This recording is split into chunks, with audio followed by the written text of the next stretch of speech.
உழவர் உலகம் வேட்டியில் உதயம். உதயம் வேட்டிகள் ஷர்ட்டுகள்.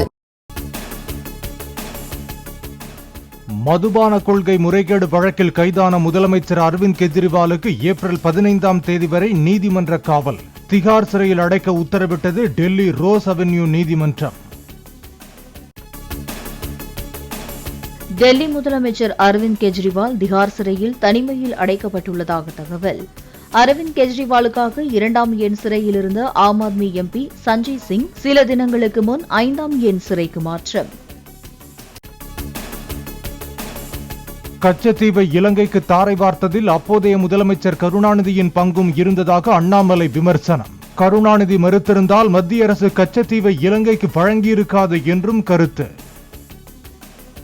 கருணாநிதி அவர்கள் கச்சத்தீவு காங்கிரஸ் அரசு இலங்கைக்கு கொடுப்பதில் சம்மதம் தெரிவித்தது மட்டுமில்ல, சின்ன விதமாக நான் போராட்டம் நடத்திக்கிறேன், இதை நான் லோக்கல்ல ஹேண்டில் பண்ணிக்கிறேன், இதை பொலிட்டிக்கல் இஷ்யூ வரும்பொழுது நான் பார்த்துக்கிறேன், அந்த அளவுக்கு கருணாநிதி அவர்கள் அன்னைக்கு வெளியுறவுத்துறை செயலாளர் திரு கேவல் சிங் அவர்கள்ட்ட பேசியிருக்காங்க.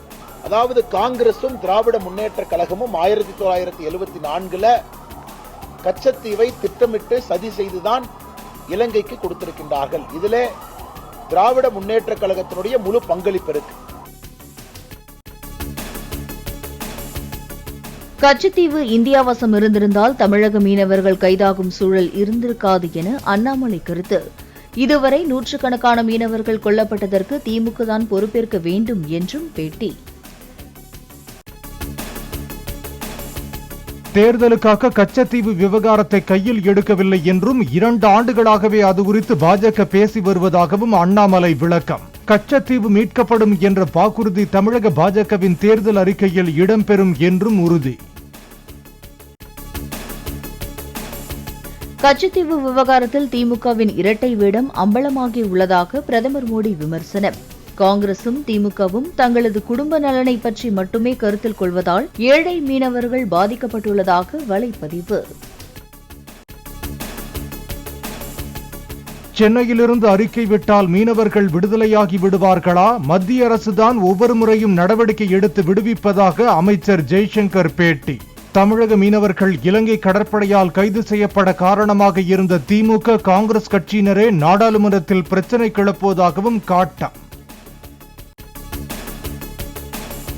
திவாலான நிலையில் இருந்தபோது இலங்கையிடமிருந்து கச்சத்தீவை மத்திய அரசு மீட்டிருக்கலாமே என திமுக கருத்து. 34,000 கோடி ரூபாய் வழங்கிய போது கச்சத்தீவை கேட்டு பெறாதது ஏன் எனவும் கேள்வி. கச்சத்தீவு தொடர்பாக பாஜக தலைவர்கள் எழுப்பும் கேள்விகளுக்கு பதில் கூற இயலாமல் ஸ்டாலின் திகைத்து போயிருப்பதாக எல் முருகன் கருத்து. கருணாநிதி நடத்திய நாடகத்திற்கு பதில் கூற வழி தெரியாமல் தமிழ்நாட்டிற்கு மத்திய அரசு செய்தது என்ன என முதலமைச்சர் பதில் கேள்வி எழுப்பியுள்ளதாகவும் அறிக்கை. தமிழ்நாட்டில் 2 திராவிட கட்சிகள் தவிர வேறு கட்சிகள் காலூன்றக்கூடாது என அதிமுகவுடன் திமுக கைகோர்த்துள்ளதாக கூறப்படுவதற்கு மு.க. ஸ்டாலின் மறுப்பு. அதிமுகவிற்கும் திராவிட கொள்கைக்கும் தொடர்பு இல்லை என்பதால் அவர்களோடு ஒருபோதும் கைகோர்க்க மாட்டோம் என பேட்டி. கச்சத்தீவு தாரை வார்ப்புக்கு காரணமானவர்களை எந்த காலத்திலும் மன்னிக்க முடியாது என ராமதாஸ் கருத்து. கூடா நட்பு கேடாய் முடியும் என்று விமர்சிக்கப்பட்ட காங்கிரசுடன் திமுக இப்போதும் கூட்டணி வைத்திருப்பதன் மர்மம் என்ன என்றும் கேள்வி. நீட் தேர்வை ரத்து செய்வதையும் பெட்ரோல் டீசல் விலையை குறைப்பதையும் செய்ய வேண்டியது மத்திய அரசுதான் என முதலமைச்சர் மு.க. ஸ்டாலின் கருத்து. தேர்தல் அறிக்கை வாக்குறுதிகளை திமுக நிறைவேற்றவில்லை என்ற எடப்பாடி பழனிசாமியின் குற்றச்சாட்டிற்கு நாளேடு ஒன்றுக்கு அளித்த பேட்டியில் பதில்.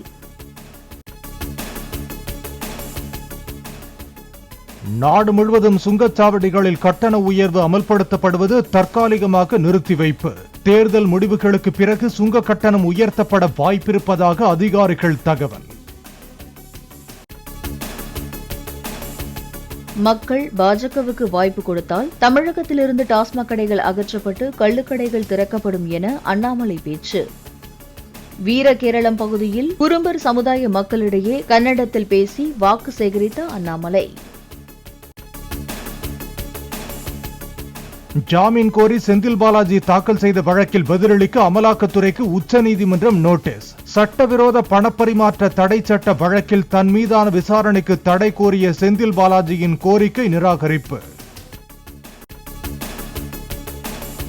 நாடாளுமன்ற தேர்தலையொட்டி புதுச்சேரியில் ஏப்ரல் 17 முதல் 19ஆம் தேதி வரை அனைத்து வகையான மதுபான கடைகளையும் மூட உத்தரவு.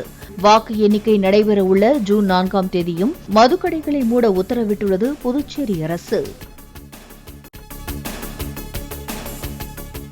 தனுஷ்கோடி பகுதியில் பலத்த காற்றுடன் 5 அடி உயரத்திற்கு அலைகள் எழும்பி கடல் சீற்றத்துடன் காணப்படுவதால் சுற்றுலா பயணிகள் வர தடை. மறு உத்தரவு வரும் வரை தடை விதித்து மாவட்ட நிர்வாகம் உத்தரவிட்டுள்ள நிலையில் உள்ளூர் மீனவர்களுக்கு மட்டும் அனுமதி. ஹிமாச்சல பிரதேசத்தின் மண்டியில் உள்ள பீமகாலி கோவிலில் பாஜக வேட்பாளர் நடிகை கங்கனா ரணாவத் வழிபாடு.